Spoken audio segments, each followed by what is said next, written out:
Daniel capítulo 11, no verso 32. Antes de lermos, eu quero agradecer a honra e o privilégio de estar aqui com vocês. Quero agradecer a todos os coordenadores do evento e dizer que para mim é uma honra estar diante de vocês, podendo compartilhar do Evangelho da graça de Deus. Hoje talvez o Consciência Cristã é o evento mais importante da nação brasileira, o evento mais sério, mais bíblico e que compreende o maior número de denominações.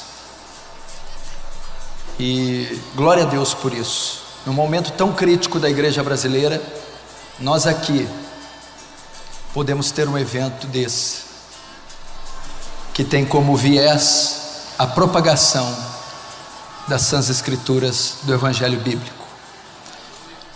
Daniel 11, verso 32 diz assim: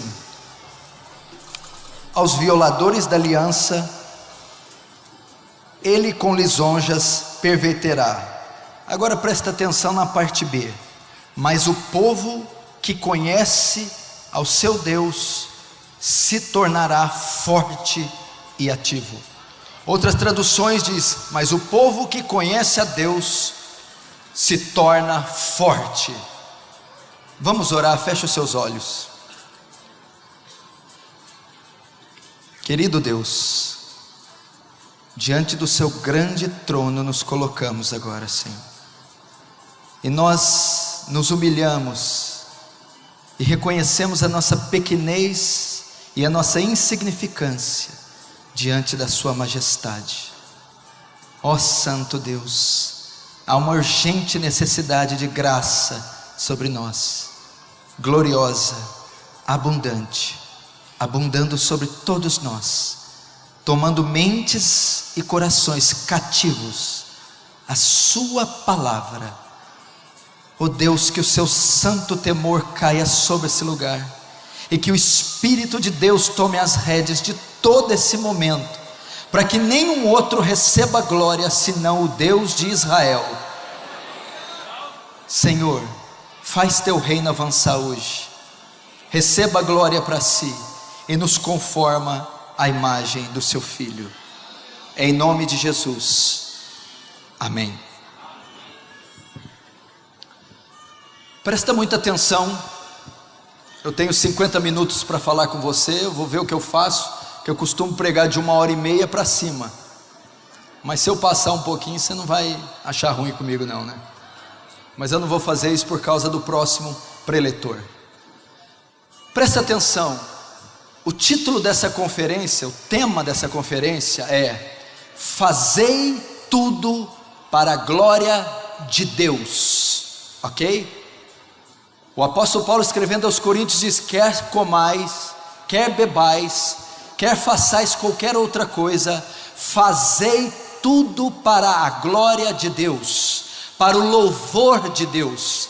Tende em mente a glória de Deus, a exaltação, a adoração, a vontade de Deus. É isso que diz a palavra, e esse é o nosso propósito. No Catecismo de Westminster também diz isso, que o fim maior do homem é viver para a glória de Deus e gozá-lo para sempre. Então você está aqui, a sua vida tem um fim: viver para a glória de Deus, vestir-se para a glória de Deus, comer para a glória de Deus, trabalhar para a glória de Deus. Tudo que você vier a fazer deve ter como fim o louvor, a majestade, a exaltação de um Deus santo e triuno. Só que tem um negócio: é impossível cumprir esse versículo sem o que eu vou dizer agora. É impossível se fazer algo para a glória de Deus sem o que eu vou ensinar aqui essa noite. É impossível se viver para a glória de Deus quando não se conhece a Deus. Quando não se conhece a Deus. Na década de 90, uma jovem aluna do Dr. R.C. Sproul chegou até ele dizendo: Dr. Sproul, eu estou muito triste, porque o meu pastor, a cada domingo, parece que faz de tudo para esconder a identidade verdadeira de Deus à congregação. Parece que ele tem medo de revelar os atributos de Deus, com medo de amedrontar a congregação. Eu vou à igreja aos domingos com o propósito de louvar, adorar o Deus vivo e verdadeiro, mas tudo que chego lá encontro é uma caricatura barata de Deus. É um Deus inócuo, um Deus que não infunde temor, é um Deus covarde, pequeno, diminuto. É um Deus que mais carece de misericórdia, mais carece de pena do que o soberano das Escrituras. É isso que tem acontecido nessa nação. Meu irmão, você sabe que cristianismo está ligado a conhecer a Deus. Esse é o maior propósito do evangelho, do cristianismo: conhecer a Deus e a sua obra através do seu Filho. Dentro da teologia, a teologia uma vez já foi chamada rainha das ciências. Dentro desse estudo está a teontologia. Ontos, o estudo do ser de Deus. O estudo mais excelente que pode existir é o estudo de Deus, é o estudo da pessoa de Deus, é o estudo das características de Deus. Isso em teologia chama o estudo dos atributos de Deus. É o estudo mais excelente, mais importante e mais fundamental para a igreja. É estudar quem Deus é e o que Deus faz. Não se pode viver para a glória de Deus se não souber quem Deus é e o que Deus faz. O que você tem visto hoje? Nós estamos vendo uma explosão do evangelicalismo brasileiro, um crescimento estrondoso do cristianismo brasileiro. Mas o que está crescendo aí não é a Santa Igreja de Cristo, não é um avivamento cristocêntrico. O que está crescendo aí são seitas, heresias, e está havendo um naufrágio e um declínio da cristandade como nunca. Você está vendo uma igreja mundana, apóstata, e um cristianismo sofrível e débil como quase nunca se viu na história. Escândalos estão marcando a nossa geração dentro da igreja. Um cristianismo sofrível, diminuto, diluído, híbrido. Pecados acontecendo, o índice de divórcios, o índice de adultérios, tanto fora como dentro da igreja, está sendo quase que normal. É um cristianismo que não é robusto, fraco, descaracterizado, destituído de poder, destituído de glória, destituído de santidade, destituído do brilho de Cristo, destituído das sãs verdades reveladas na Escritura. E qual é a causa desse cristianismo fraco? Qual é a causa dos escândalos entre o povo de Deus? Qual é a causa desse naufrágio da fé? Qual é a causa desse cristianismo contemporâneo está tão longe do cristianismo histórico, primitivo, de pelo menos há 3 séculos atrás? Eu vou dizer, é o que eu disse no texto que eu abri: o povo que conhece a Deus é um povo forte. Então o contrário também é verdade. Talvez a causa desse fracasso é a ignorância do ser de Deus, é a falta de conhecimento do ser de Deus, é a falta de saber quem Deus é estudar a pessoa de Deus, o ser de Deus, os atributos de Deus. E um povo que não conhece o seu Deus, que não conhece a essência, o caráter, a personalidade, o temperamento, os atributos de Deus, é um povo fraco. É um povo fraco.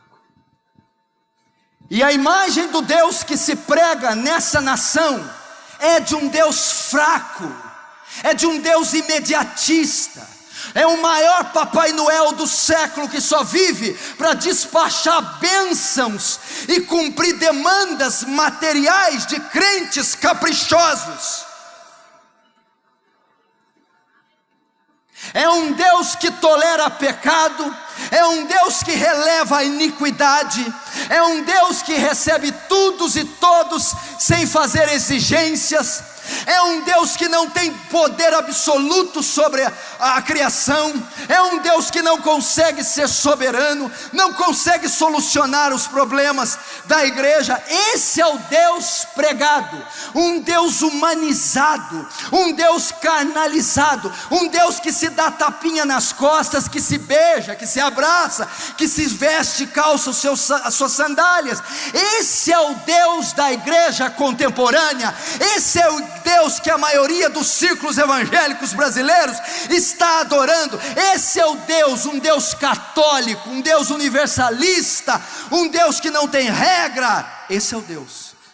Só que esse Deus que a nação brasileira está adorando não é Yahvé, não é o Deus das Escrituras, não é o Deus revelado na lei de Moisés, nos profetas, não é o Deus de Jesus.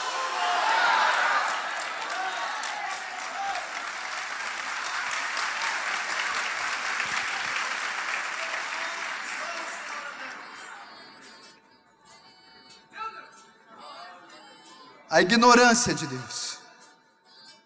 Então, uma vez que esse Deus, presta atenção,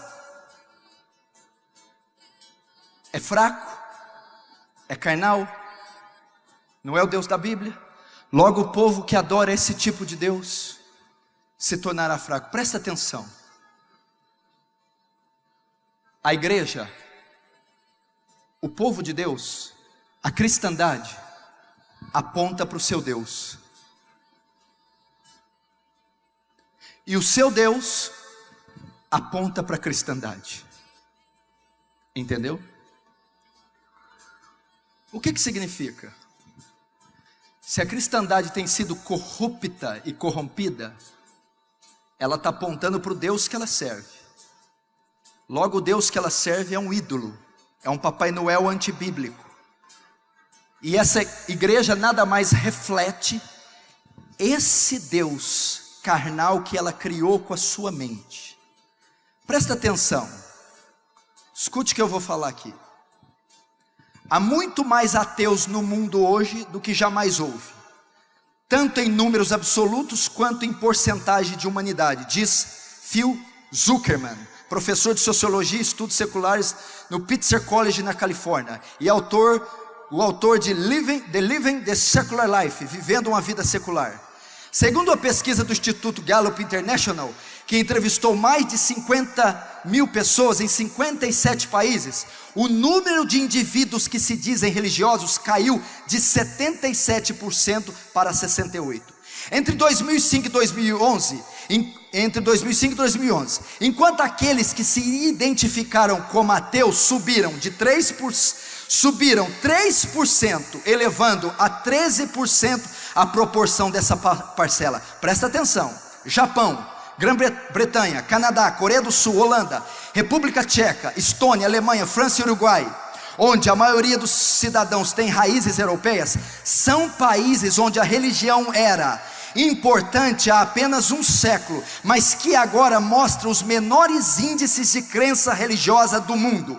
Mesmo assim, o declínio da fé parece ser global, inclusive em países que ainda são fortemente religiosos, como o Brasil, a Jamaica e a Irlanda. Já os Estados Unidos estão entre os países mais ricos do mundo, mas também apresentam altas taxas de religiosidade. Ainda assim, uma pesquisa recente de Pew revelou que entre 2007 e 2012, o número de americanos que se declararam ateus subiu de 1,5% para 2,4%, fonte BBC Brasil. Você ouviu os dados que eu disse? Esses dados estão comprovando que o número de ateus está crescendo no mundo, inclusive no Brasil, que está havendo uma explosão do ateísmo. O que é ateu? Partícula A, sem crer, não acreditam na existência de um Deus, não acreditam que Deus existe, não acreditam na fé, não acreditam no Evangelho, não acreditam em Cristo, não acreditam na sua morte, não acreditam na sua ressurreição, não acreditam em vida eterna, não acreditam em condenação eterna, não acreditam na Bíblia, não acreditam no arquiteto do universo, não acreditam em Deus. E por quê? Das últimas décadas o ateísmo tem explodido e tem crescido, até numa nação cristã como o Brasil. Você já pensou? Sabe por quê? Por causa dos evangélicos e dos cristãos. Porque, presta atenção, a igreja aponta para o seu Deus. Quando as pessoas veem o estilo de vida que os cristãos estão vivendo, quando eles veem os escândalos que eles estão envolvidos, o fracasso da fé deles, eles olham para a igreja e eles convergem essa crença no Deus da igreja. Logo, para eles é uma decepção, porque o Deus que nós estamos demonstrando para o mundo é um Deus materialista, é um Deus interesseiro que faz barganha.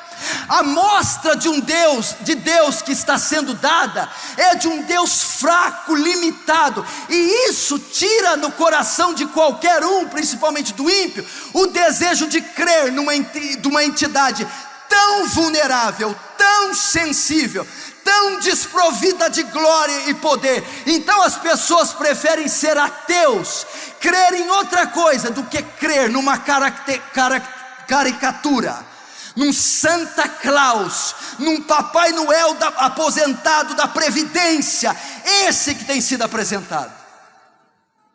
Porque quando o ateu olha para os escândalos, olha para a fé da maioria dos cristãos, ele vai chegar à conclusão que o Deus que nós servimos não é suficiente para completá-lo, preenchê-lo, transformá-lo, realizá-lo. Por isso esse índice está crescendo. Porque o Deus que essa cristandade está apresentando não é o Deus da Bíblia. Então é melhor crer em qualquer outra coisa do que crer nisso. Um Deus que só dá carro, casa, cura, faz casamento. Isso é um absurdo. E essa é uma das razões. Há uma urgente necessidade da igreja retornar ao estudo dos atributos de Deus. O que são atributos? As características que Deus arroga para si, as qualidades que Deus possui. Até 2 séculos atrás, era o maior tema dos púlpitos. Era a pregação dos atributos de Deus, da personalidade de Deus, do caráter, do ser de Deus. Depois do advento do iluminismo, do racionalismo, o homem passou seu centro. O homem passou a ser o centro do universo.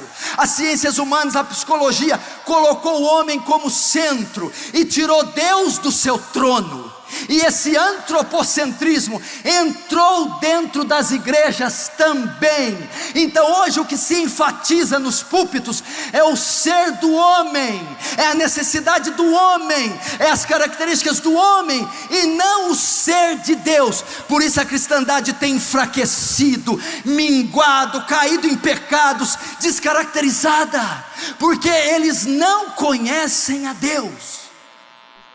Diz para mim, se o cristianismo tem tudo a ver com Deus, com a pessoa de Deus, qual a última vez que você viu um estudo sobre os atributos de Deus?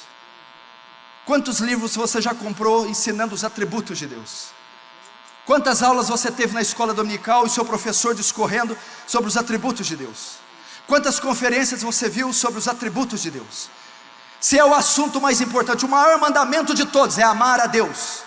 A maior ciência de todas é a teologia, teos, Deus, logia, palavra, ciência, estudo de Deus. Por que não dar ênfase na pessoa de Deus, se Deus é o centro do universo? O universo é teocêntrico, a vida humana é teocêntrica, o culto é teocêntrico, tudo foi feito por Ele, para Ele, e glória pois a Ele.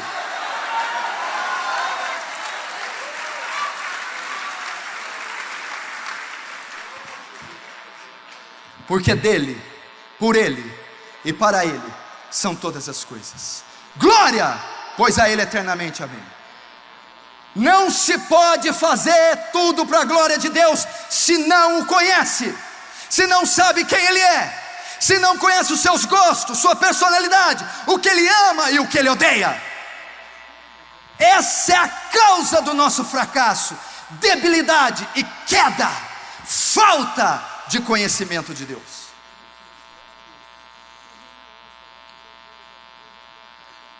Agora eu vou entrar na palavra. Quais as consequências de não se conhecer a Deus? Quais as consequências de não se conhecer os atributos de Deus? O que ocorre quando uma igreja está ignorante quanto a Deus? O que ocorre? Você vai ver o perigo que se encontra um cristão, uma igreja, uma nação que é ignorante do ser de Deus. Você deve estudar os atributos de Deus. Você deve estudar tudo que a Bíblia fala sobre Deus. Você deve estudar cada linha das Escrituras, procurando saber quem Deus é. Quer aprender os atributos de Deus? 65% dos atributos de Deus estão contidos no livro de Salmos. A maioria dos salmos diz quem Deus é e o que Deus faz. Quem Deus é e o que Deus faz. Quer conhecer a Deus? Estude os livros dos salmos. Vamos saber agora as consequências de não se conhecer a Deus. O que a ignorância a respeito de Deus faz? O que ocorre quando não se tem conhecimento de Deus? Primeiro, a igreja se perde. Primeira coisa, a igreja se perde. Oséias 4:6, o meu povo se perdeu, se perde por falta de conhecimento. Oséias 4:6, o meu povo é destruído por falta de conhecimento. Que conhecimento? O meu povo está se perdendo por falta de conhecimento de Deus. A cristandade está sendo destruída. Notem, o meu povo, não está dizendo para os ímpios, o mundo, o povo de Deus, a igreja está se destruindo por falta de conhecimento de Deus. Qual é o pano fundo do livro de Oséias? Israel estava vivendo um declínio espiritual em 40 anos, apostasia, esfriamento, idolatria. O que você tem no livro de Oséias? Você tem ali o profeta Oséias casando-se com uma prostituta chamada Gomer. Deus manda ele se casar com Gomer. Aquilo ali é uma figura de quê? O profeta Oséias é Deus e Gomer é Israel. O que Gomer faz? Trai Oséias com seus amantes. O que Israel faz? Trai Deus com outros deuses. Gomer comete prostituição física, Israel comete prostituição espiritual. E por causa disso a destruição ocorre na nação. A mesma coisa, a falta de conhecimento de Deus faz a igreja se prostituir, adorando outros deuses, adorando um Deus que ela criou, que não é o Deus da Bíblia, porque ela não conhece o Deus da Bíblia, e por não conhecer o Deus da Bíblia, se prostitui com outros deuses, e por fazer isso, está se perdendo. Que deuses são esses? Jeremias 2,13 responde: o meu povo fez duas maldades. A mim me deixou um manancial de águas vivas, e cavaram cisternas, cisternas rotas que não retêm águas.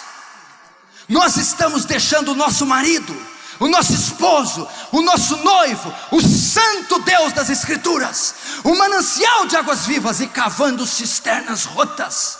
A psicologia, Freud, as ciências humanas, o prazer secular. Estamos buscando completude no mundo, nas coisas do mundo, nos outros deuses, cisternas rotas que não retêm águas.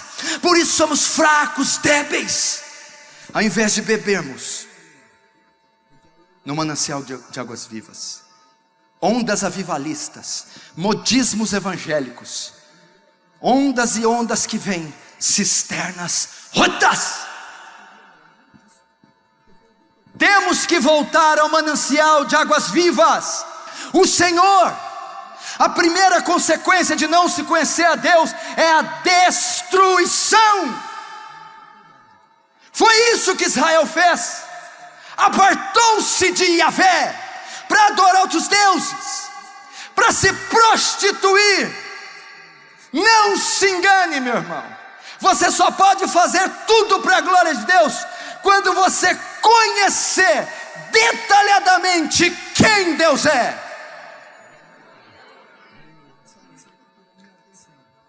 Assim se pode viver para a glória dele.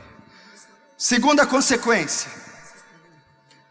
o povo se corrompe. Primeira, se destrói. Segunda, se corrompe. Provérbios 29:18. Não havendo profecia, o povo se corrompe. Porém, que guarda a lei, esse é bem-aventurado. Não havendo profecia, ou não havendo visão, ou não havendo lei. A palavra profecia no hebraico aqui é kazon. Não havendo kazon, o povo se corrompe. Quer dizer visão, revelação. Não havendo visão, não havendo revelação, o povo se corrompe.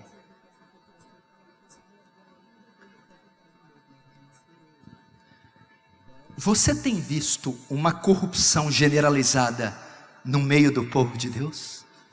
Gente corrupta, com nome de pastor, de líder eclesiástico, cristãos fazendo a maior farofaria no meio evangélico. Eu estou dizendo de corrupção. A Bíblia diz: não havendo visão, o meu povo se corrompe. Você está vendo uma juventude cristã corrompida, pervertida, que fornica às escuras, que consome bebida alcoólica às escuras. Você tem visto famílias corrompidas. Você tem visto ministérios, então, Jesus, corrompidos, corruptos. Qual é a causa? Igrejas inteiras corruptas. Não havendo visão, o povo se corrompe. A palavra corromper aqui possui dois termos no hebraico: depravar e perverter. Ok? Então está dizendo aqui, qual a causa da corrupção? Não havendo visão, kazon, não havendo visão de Deus, o povo se corrompe. Não havendo conhecimento do ser de Deus, o povo se corrompe. A corrupção, a degradação moral da igreja, a corrupção nos círculos evangélicos se dá por falta de conhecer a santidade, a justiça, a soberania, a onipotência, a ira, a onisciência, a majestade, a infinitude, a eternidade de Deus.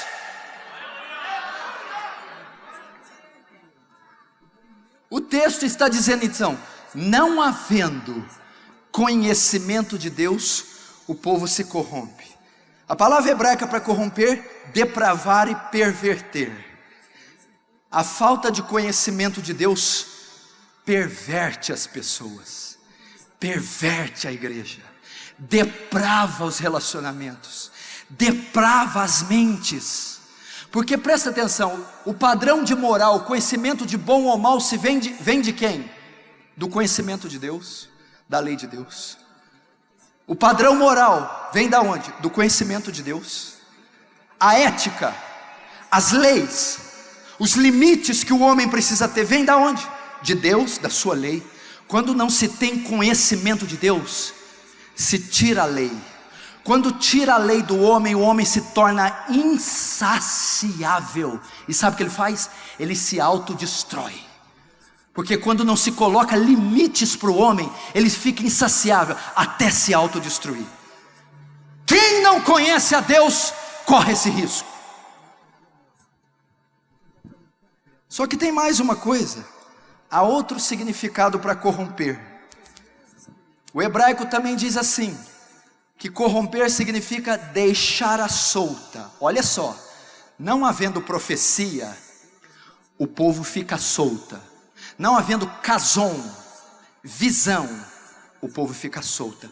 Não havendo conhecimento de Deus, o povo fica solta, sem rédeas, sem baliza, desenfreado, sem lei, sem bases, sem limites. Provérbios 28, 19, não havendo profecia, o povo se corrompe. Essa é a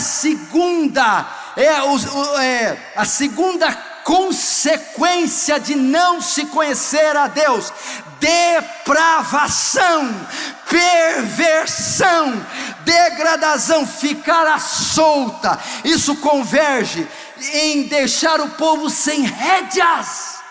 Não seria esse o motivo, meu irmão? Olha para a igreja brasileira, liga os programas evangélicos, com exceção do programa Verdade e Vida, do reverendo Hernandes Dias Lopes. O resto, meu irmão,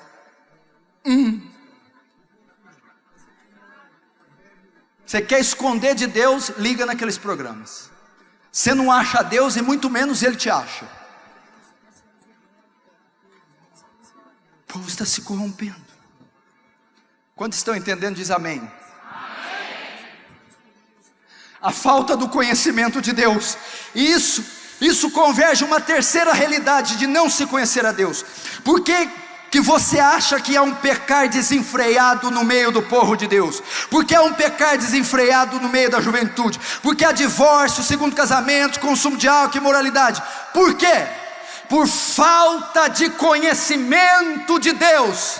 A terceira consequência, a ausência de temor, a ausência da convicção do pecado.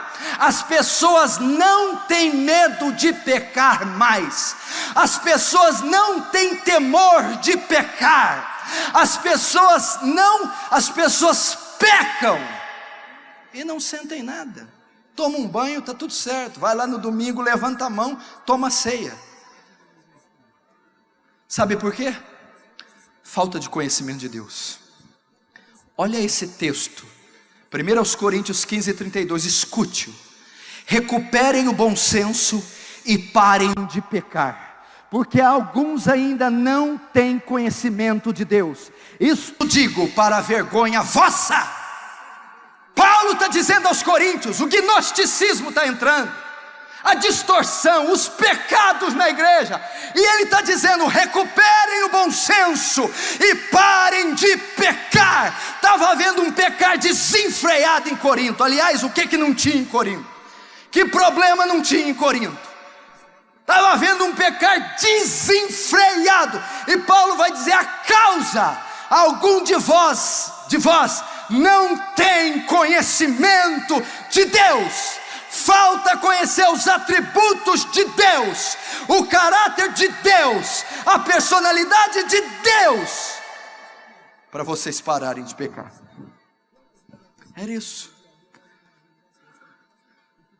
Você vê? As pessoas estão pecando. Não há mais quebrantamento. Meu irmão, qual a última vez, desculpe eu ser mais pessoal, que você saiu de um culto chorando, mas não foi pela música bonita, a ceia, a pregação do pastor, mas qual a última vez que você saiu de um culto chorando pelo seu pecado?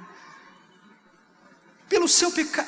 Ah, pastor, mas é porque eu não tenho cometido nada tão grave, é por isso. O quê? Você já leu o livro de Agostinho de Hipona, Minhas Confissões? Ele vai escrever lá de umas peras que ele roubou. Ah, aquelas peras. Por que eu roubei aquelas peras? Eu não estava com fome, eu não precisava, eu tinha dinheiro. Ah, aquelas peras. Sabe com quantos anos ele roubou as peras? Com 13 anos de idade. Lá na conversão dele, quando ele ouve tole leg, toma e lê. Ele lê Romanos 13. E ele se converte. A convicção do pecado que veio nele é tão forte, que ele se lembrou de um pecado de roubar peras com 13 anos de idade, e ficou dias e semanas chorando por esse pecado. Sabe por quê? Porque ele leu epístolas aos romanos, ele conheceu a justiça de Deus, e a justiça de Deus ordena que ele puna o transgressor. Então Agostinho sentiu convicção de pecado por conhecer a natureza de Deus. Agora vamos voltar, como é que é? Não é tão grave o seu pecado? É mais grave que roubar pera? Então você devia estar chorando. Não há. Peca, lava a mão que passa. Água e sabão limpa, mas não tira pecado não. Só o sangue do Cordeiro, meu. Meu irmão, porque há um desenfrear de pecado no meio da igreja? Por quê? Porque não há temor a Deus. E por que não há temor a Deus? Porque não há conhecimento de Deus. Então as pessoas não podem temer, e se elas não temem, não podem parar de pecar, e se elas pecam, não sentirão nada ao pecar.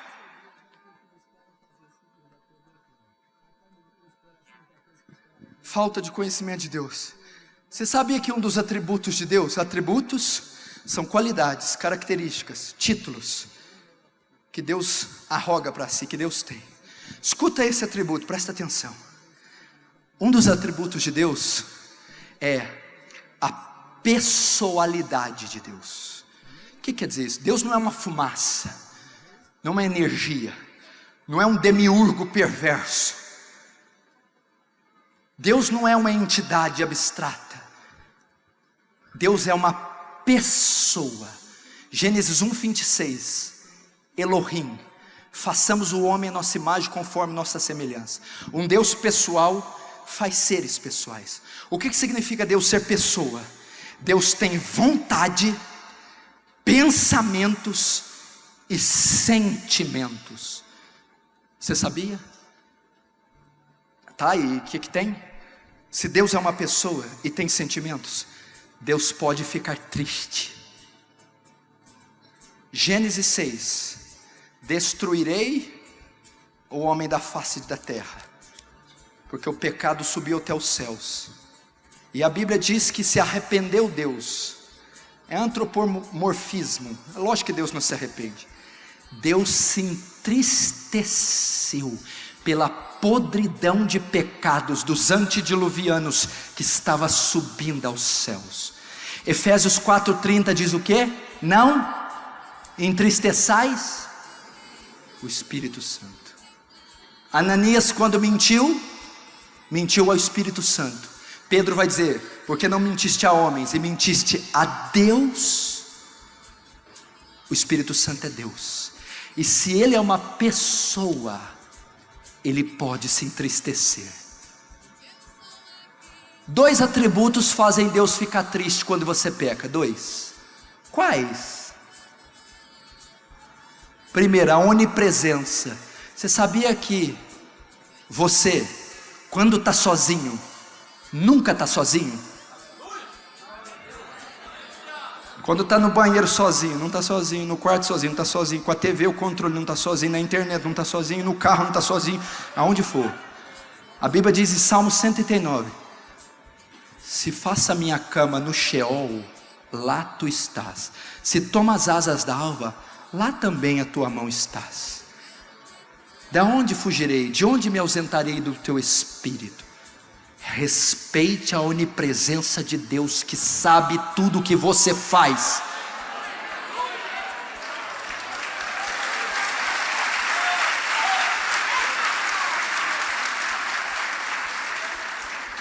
Inclusive viu o que você fez ontem. Esteve lá. Segundo atributo que entristece Deus: quando pecamos, quando oramos, fazemos o bem, fugimos do mal, é óbvio que alegramos o coração de Deus. Segundo, a onisciência de Deus. O que o senhor quer dizer com isso? Significa que Deus não só está onde você está, mas sabe tudo o que você pensa, inclusive o que você está pensando de mim desde que eu subi aqui.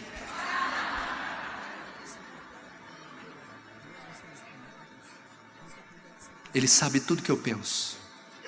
Um versículo que treme a minha espinha dorsal, Romanos: no dia que Deus há de julgar as intenções do pensamento humano.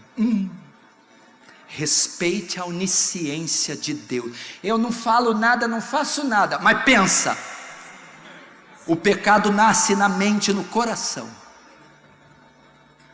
Se você tiver em mente a onipresença e só esses dois atributos, que nem são os mais importantes, já vai refrear o pecar entre o povo de Deus, tendo em conta que Deus é onipresente e onisciente. Quarta consequência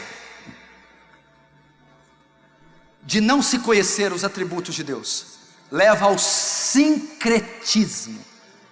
O que é o sincretismo? Sincretismo religioso. A mistura das crenças. Hoje a igreja brasileira crê em tudo. Antigamente era o que? Procissão, Aparecida do Norte, fitinha do Nosso Senhor do Bonfim, medalha milagrosa. Hoje não, hoje é novena da Sagrada Família. Hoje é rosa ungida. Hoje é Vale do Sal. Hoje é óleo de tudo quanto é sabor, estilo, gosto e cor. Hoje ela crê em tudo. Ela crê em Charles Haddon Spurgeon, mas gosta do Macedo também. Sincrética.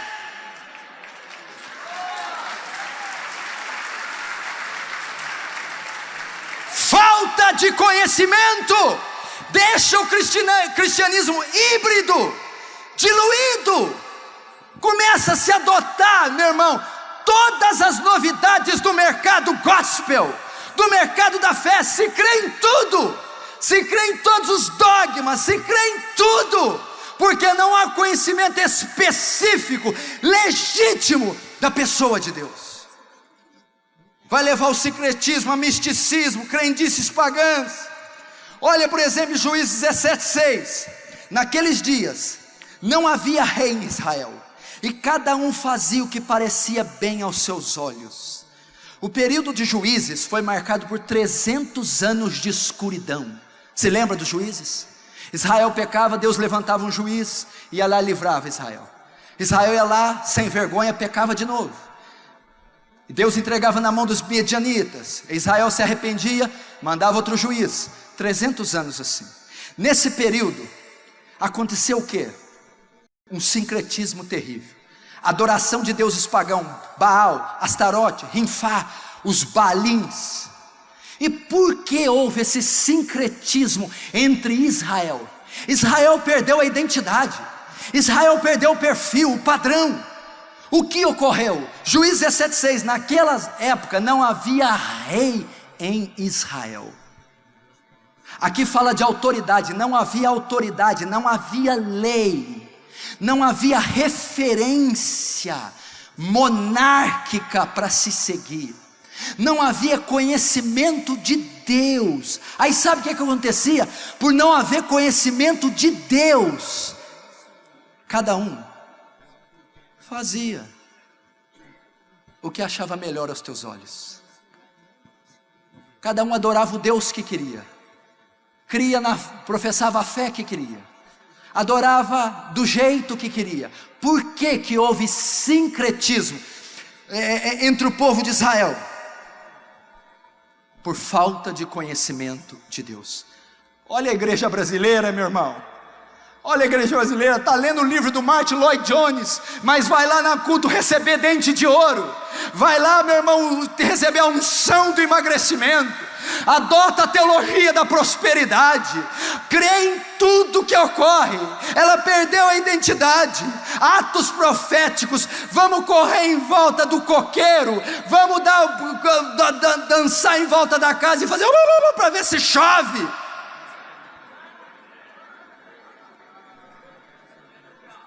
É isso que está acontecendo hoje. Vamos pegar o lencinho, irmão. Se fosse por causa de suor ungido, eu estava milionário. Olha aqui, irmão. Vem aqui que não cura ninguém não, meu filho. No máximo vai deixar você com ácido úrico. Isso está acontecendo. Teologia da prosperidade, batalha espiritual, mapeamento espiritual. A era apostólica voltou, o judaísmo voltou, está se acreditando em tudo, está se crendo em tudo, tudo é válido, tudo serve, tudo é Deus. Isso é sincretismo. Você pega um liquidificador, coloca lá paganismo, kardecismo, espiritismo, protestantismo e bate. O produto final é o sincretismo. E por que isso ocorre? Falta de conhecimento de Deus. Olha para você ter uma ideia, o sincretismo aqui, mais uma vez em Juízes. Eu vou ler, você só ouve. Juízes 2, 10, 12. E foi também congregada toda aquela geração a seus pais. E outra geração após ela se levantou. Escuta, a geração que levantou. Que não conhecia a Deus, nem tampouco a obra que ele fizeram. Tá. Josué morreu, levantou outra geração.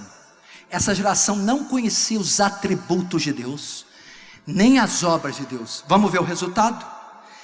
Verso 11. E deixaram ao Senhor Deus de seus pais, que os tirara da terra do Egito, e foram-se após outros deuses, dentre os deuses dos povos que havia ao redor deles, e adoraram a eles, e provocaram o Senhor a ira, adoraram Baal, Rinfá, Astarote, ficaram sincréticos, porque a geração que levantou não conhecia Deus, nem a obra que ele fizera. Resultado, sincretismo. Agora você entende o que a igreja está fazendo? Esses dias chegou um jovem na minha igreja, os pais dele vão em outra. Pastor, eu quero perguntar, menino novo, se está certo isso. O que? Estão fazendo uma campanha lá na igreja do meu pai, derrubando os gigantes. Isso não vai prestar. Fala. Não, é que tem uma lona lá no altar, e tem lá um Golias desenhado na lona. No final do culto tem que tacar pedra nele.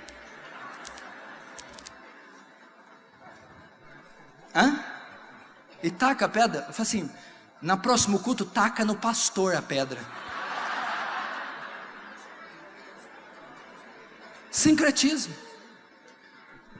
É manto, é sal, é credos. Tem gente, escuta essa, não fala para ninguém. Tem até crente que gosta do padre Marcelo, o padre Léo que morreu de câncer. Canção nova. Toma cuidado, que senão vai rezar para Maria, irmão.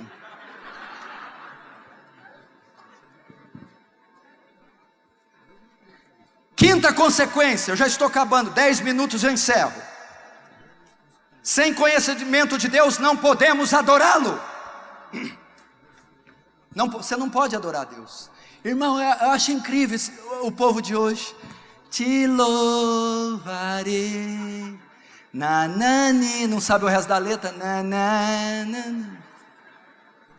Sem conhecimento de Deus você não pode adorá-lo. João 4:22, vós adorais o que não sabeis, nós adoramos o que sabemos, porque a salvação vem dos judeus. Para quem Jesus disse essa frase? Para a mulher samaritana. Os samaritanos são uma dissidência, são uma mistura do exílio que o reino do norte teve. Israel foi tomada no exílio por Samaria. O remanescente que ficou lá se misturou com o povo pagão e idólatra de lá. Deu origem aos samaritanos, que tem só uma parte do conhecimento de Deus, alguma coisa da Torá.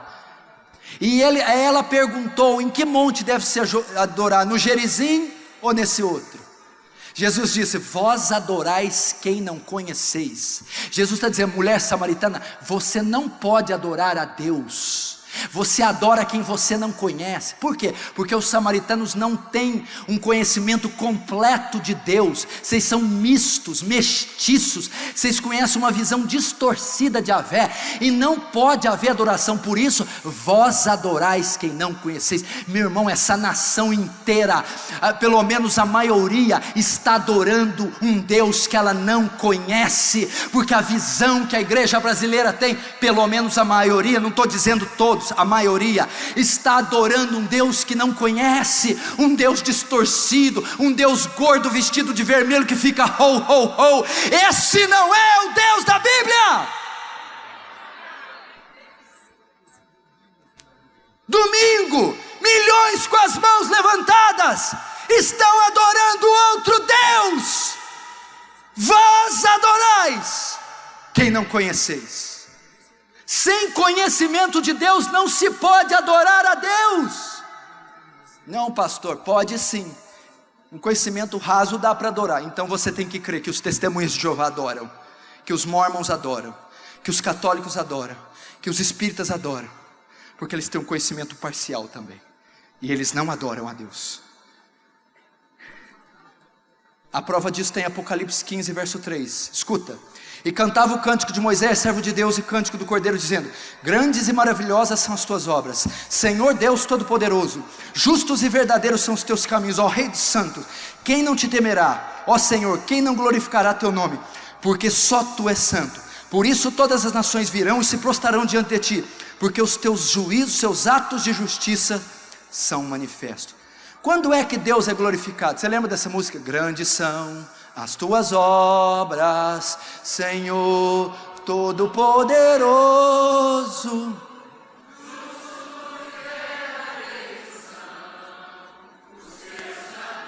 O refrão: ó Rei, ó Rei das nações, quem não temerá, quem não glorificará teu nome. Ó Rei das nações. Por quê? Santo, um atributo. Todas as nações e adorarão. Por que elas adorarão?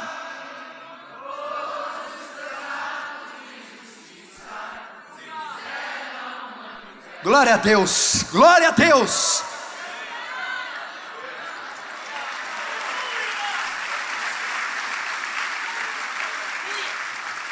Olha só: quem não te temerá, ó Rei quem não te temerá, pois só teu nome é santo. Quando as pessoas sabem quem Deus é, teu nome é santo, elas temerão. Quando as pessoas souberem o que Deus faz, pois todas as nações virão e adorarão diante de ti. Por que as nações virão e adorarão diante de ti? Pois os teus atos de justiça se fizeram manifestos. Quando eu conheço quem Deus é, santo, eu glorifico e temo. E quando eu conheço as suas obras, seus atos de justiça, todas as nações virão e adorarão ao Senhor.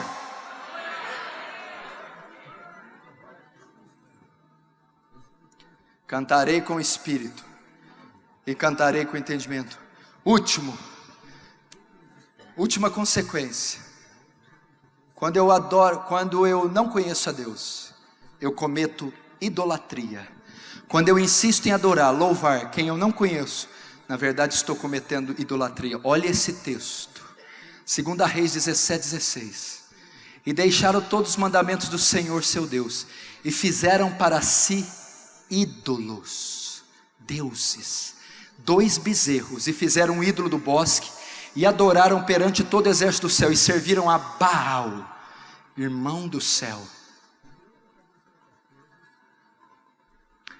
Quando eu insisto em adorar uma entidade que eu não conheço, e ela me agrada, eu cumpro o que está em Reis, e o meu povo fez para si ídolos. Esse Deus da prosperidade aí, é o Deus que os cristãos modernos fizeram para si. É um Deus que a mente deles fez. É um Deus gordo, aposentado, velho e fraco, que fica com seus anões e as suas renas, fazendo presentes para dar para a cristandade. Esse é um ídolo. Fizeram para si ídolos. Esse não é o Deus da Bíblia, que é 3 vezes santo. É um Deus que se ira todos os dias e não tem o inocente, o culpado por inocente. É um Deus que é soberano e não há partícula de poeira aqui que Ele não governe. Esse é o Deus da Bíblia. Idolatria. A igreja moderna está adorando um Deus que ela fez, está adotando os costumes mundanos, logo são seus deuses, e eles amam o Deus que fizeram. Isso pode acontecer conosco. Como assim, pastor? Outra vez eu volto para os mormons, eu volto para as testemunhas de Jeová. Os espíritas adoram também um ídolo, e tem muito evangélico adorando um ídolo. Idolatria. João 8,32: e conhecereis a verdade, e a verdade vos libertará.